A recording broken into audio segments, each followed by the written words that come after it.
Hello friends, welcome back to Reflections from the Meadow Nook. I am sharing some reflections with you today on letting go. And as I do, I'm tackling planting grapes, a little work on the chicken run, baking fresh bread, and beginning to plan our spring vegetable garden.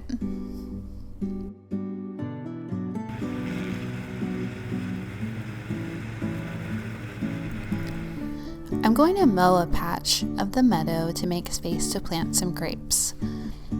I will confess I'm a little bummed out because these grapes are actually seeded and I had intended to get the seedless kind.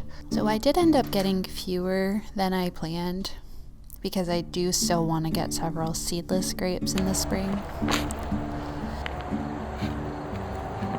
I suppose these can be used for jam, maybe? What do you think? By the way, this is the patch of meadow that I plan to till and plant my vegetable garden.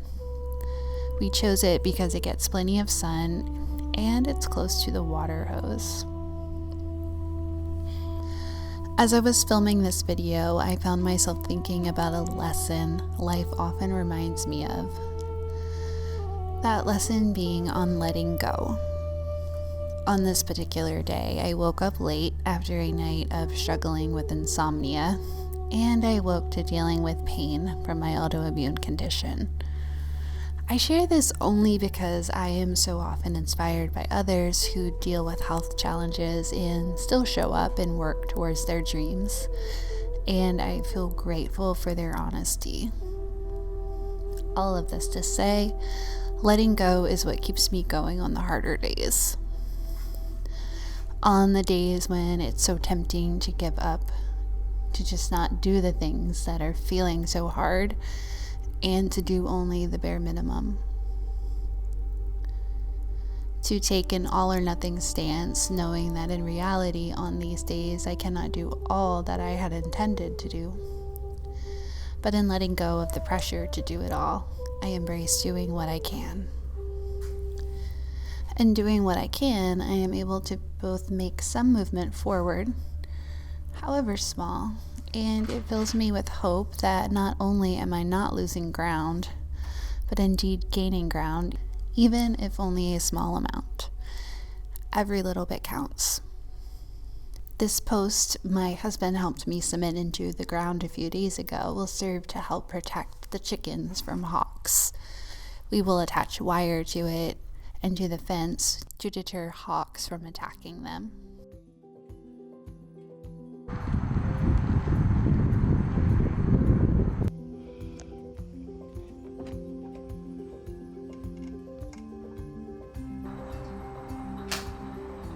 I decided to set up a homesteading binder. So far, I have separated it into gardening, food preservation, and orchard. I imagine I will add more categories as we advance in our journey. Do you have a homestead binder? What categories would you suggest adding? My husband and I have been watching More Than Farmers here on YouTube. They are a really hardworking and inspiring couple with 4 kids who homestead, and they mentioned buying their seeds from Berlin Seeds. Naturally, I decided that is where I will order from when I'm all set to place an order. In the meantime, I started creating a garden planning sheet and listing out what I think I may want to plant, how much, and when. Something else I learned from them is to stagger planting so that the harvest is spread out a bit and we are not trying to race to pick everything all at once.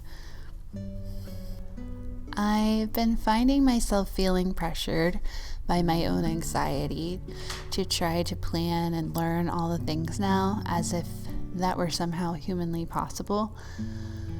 This sort of pressure I at times unintentionally put on myself sends me into a tailspin, rendering me much less productive than I would be without it.